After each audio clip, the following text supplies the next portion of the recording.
हाँ, एक रोज़ मैंने आपको असाइनमेंट दिया था कॉस्ट ऑफ कैपिटल का, और फिर उसके बाद में वो हमने आपको उसका सॉल्यूशन भी प्रोवाइड कर दिया था।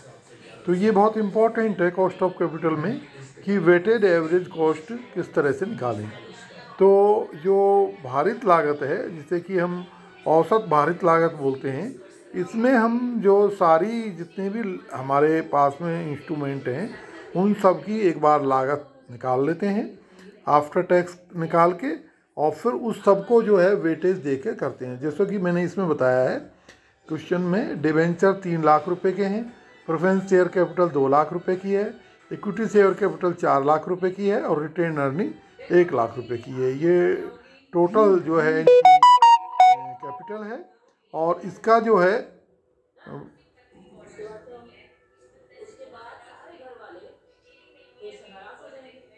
मैं जो थोड़ा सा क्वेश्चन दूसरा बोल गया हूँ, मैं दोबारा रिपीट करता हूँ अपने आप को। ये जो मैंने क्वेश्चन दिया है इसमें डिवेंचर जो हैं 5 लाख रुपए के हैं, प्रेफरेंस शेयर कैपिटल जो है 2 लाख रुपए की है, और 50,000 जो इक्विटी शेयर्स हैं वो 5 लाख रुपए के हैं, और रिटेन अर्निंग जो है 3 लाख रुपए की है।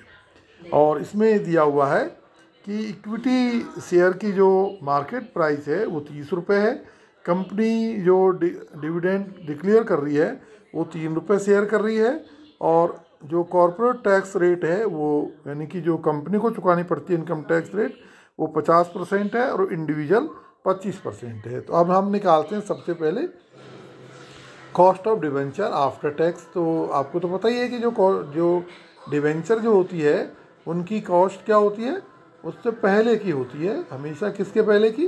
टैक्स से पहले की, क्योंकि हमेशा ही जो है जब डिवेंचर पर हम इंटरेस्ट दे देते हैं तो इंटरेस्ट देने के बाद ही जो है वो हम टैक्स देते हैं। तो इसमें तो सिंपल है कि जो कॉर्पोरेट टैक्स रेट है इसको मल्टीप्लाई कर देते हैं जो इसकी डिवेंचर की रेट होती है। फिर फार्मूले के तौर पर हम कह सकते हैं कि आफ्टर टैक्स जो निकाला है हमने, cost of debenture after tax equal to 1 minus T into C D, यानी कि cost of debenture before tax. ठीक है, तो जैसे 1 माइनस जो है वो 50% का हो गया 0.5, और इनको 8% से मल्टीप्लाई किया तो ये हो गया 4%, यानी कि कॉस्ट ऑफ डिवेंचर जो है वो आफ्टर टैक्स 4% है।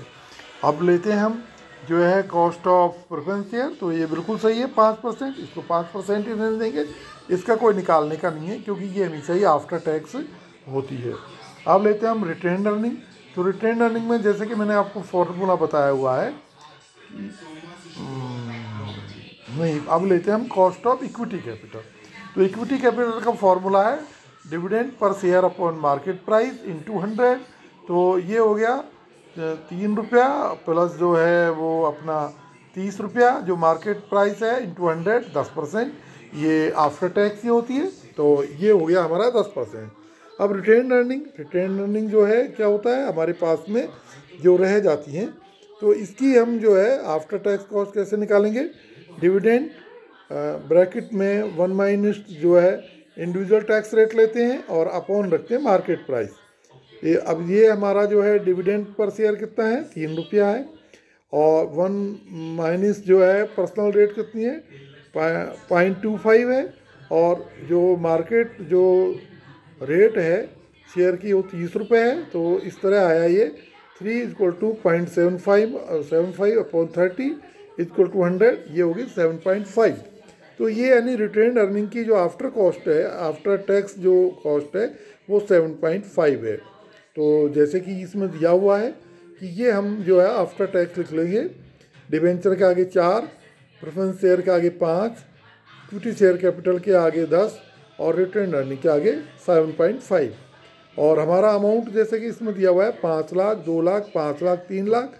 तो इनको जो है वो हम 1 से वेट देवें तो 1 से वेट दे सकते हैं, और नहीं तो इसको सीधा भी मल्टीप्लाई कर सकते हैं। चाहें तो इसको सारे को जैसे 5 2 7 और 5 12 3 18 को हम 1 मान लें और 1 मान के इनका वेटेज दे दें, या फिर इनको सीधा ही मल्टीप्लाई भी कर सकते हैं। तो इस तरह से जो है किसको मल्टीप्लाई कर सकते हैं, जो हमारा वेट जो हमने दिया हुआ है और जो कॉस्ट आई हुई है, जो हमारी कैपिटल कॉस्ट आई है।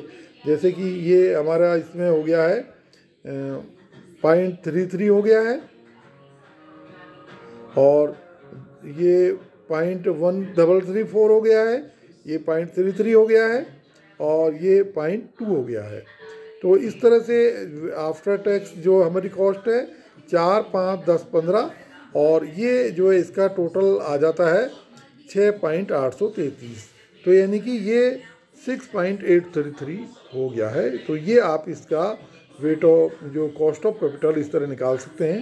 फिर भी एक दो सवाल और आप उदाहरण वगैरह कर सकते हैं बुक के, और कोई अगर आपको प्रॉब्लम आती है तो आप जो है मुझसे कंसल्ट कर सकते हैं। Okay, thank you.